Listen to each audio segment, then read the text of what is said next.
നിങ്ങളുടെ favourite shows ഇനി ഒരിക്കലും മിസ്സാവില്ല. ഇപ്പോൾ C5 കാണും നിങ്ങളുടെ ഫേവറേറ്റ് ഷോ തികച്ചും സൗജന്യമായി. എന്റെ മക്കൾ ഇങ്ങനെയാണോ അച്ഛന്റെ ബർത്ത്ഡേ ആഘോഷിക്കുന്നത്?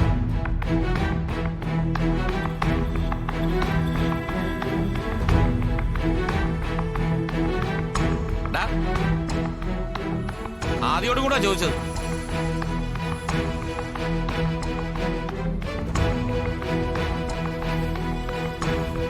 അച്ഛാ, അവൻ വെറുതെ എന്നോട് പ്രശ്നത്തിന് വന്നതാ.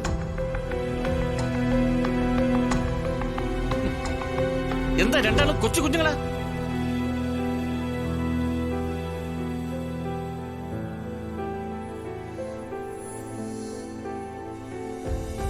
ഇനി എന്റെ ബർത്ത്ഡേ ആഘോഷിച്ച് എന്റെ മകൾ തലതല്ലി കീറാനാണ് ഭാവമെങ്കിൽ ഈ നിമിഷം ഈ ആഘോഷങ്ങളെല്ലാം നമുക്ക് ക്യാൻസൽ ചെയ്യാം.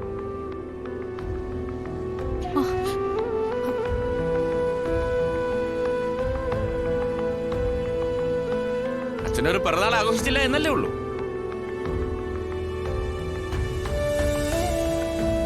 കുടുംബം തകരില്ലല്ലോ.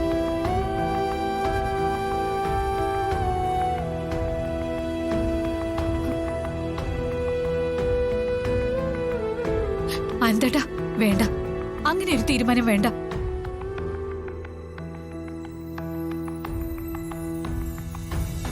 നമ്മുടെ മക്കളല്ലേ, എന്തോ ചെറിയൊരു സൗന്ദര്യപ്പിണക്കം.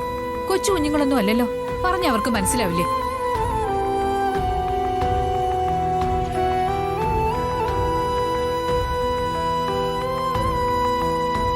ആദ്യ അരുണിനെയും ഞാൻ കാര്യം പറഞ്ഞ് മനസ്സിലാക്കാം.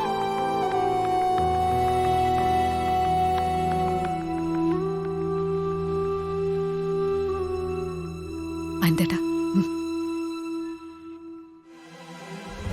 എടാ മോനെ. വേണ്ട, എനിക്കിവിടെ ആരുടെ ഉപദേശം വേണ്ട.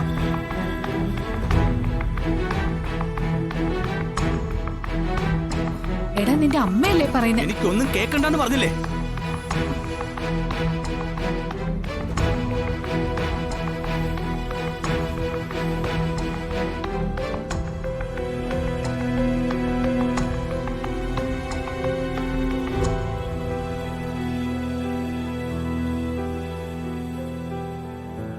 അച്ഛാ, അച്ഛൻ എന്നെ കരുതി ഇവിടുത്തെ ഫംഗ്ഷൻ ഒന്നും ക്യാൻസൽ ചെയ്യണ്ട.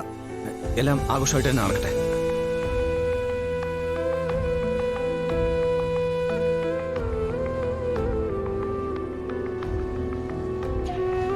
പിന്നെ അച്ഛൻ്റെ ബർത്ത്ഡേ അല്ലേ, എല്ലാത്തിനും ഞാനുണ്ടാവും.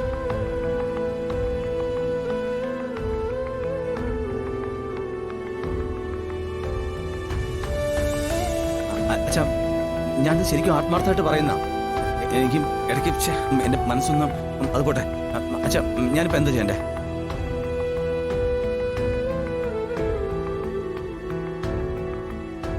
അല്ലെ, ആ മ്യൂസിക്കിന്റെ കാര്യം സെറ്റ് ചെയ്യണം, അതല്ലേ?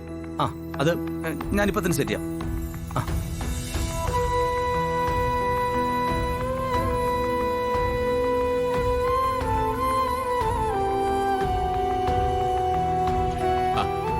അരുൺ നേരെ ഇപ്പം താനാണോ ഇപ്പൊ മൂഡ് ഓഫ് ആയി നിൽക്കുന്നത്? ആ ചെല്ല് കാര്യങ്ങളൊക്കെ ഉഷാറാക്കാൻ നോക്ക്. ചെല്ല്.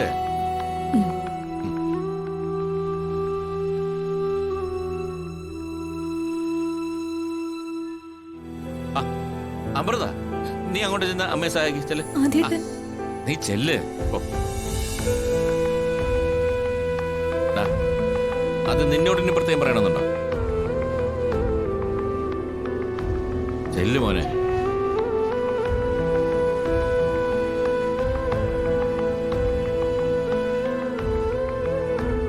ഐശ്വര്യ, ചെല്ല്, അതേ സമയമില്ല.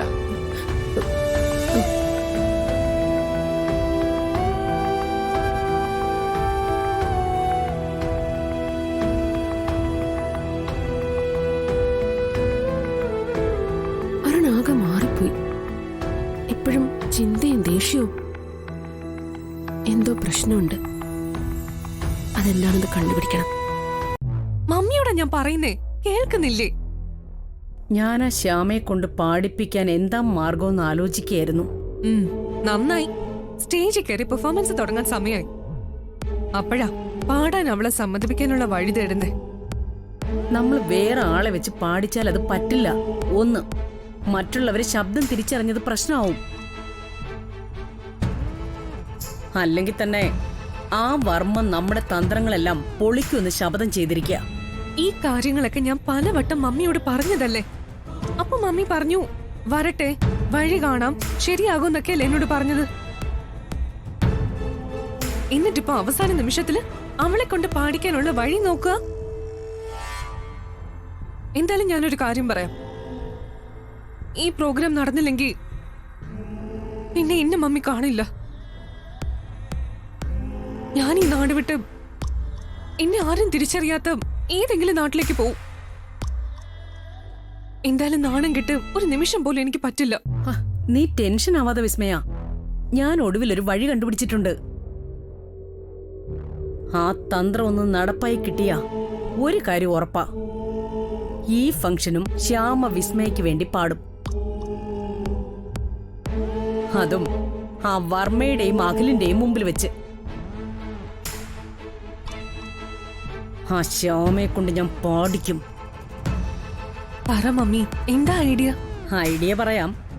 ആദ്യം ഞാൻ അത് നടപ്പാക്കാനുള്ള ആളെ വിളിക്കട്ടെ. ആരാ മമ്മി അത്? ഞാൻ ഫോൺ ചെയ്യാം, അപ്പൊ നീ കേട്ടോ.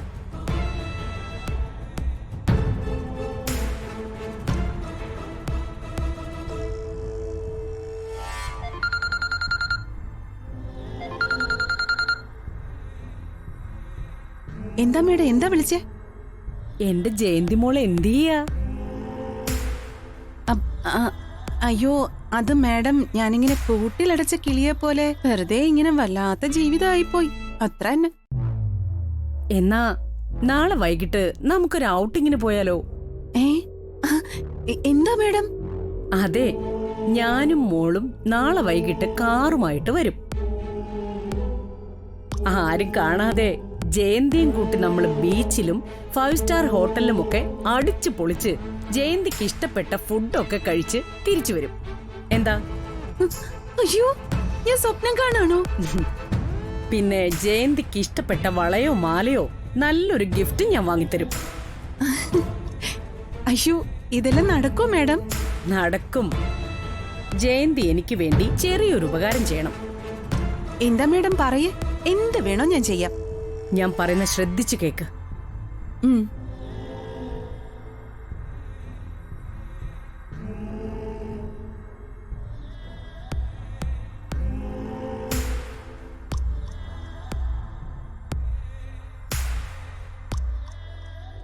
ഇനി ഒരു നിമിഷം വൈകരുത്.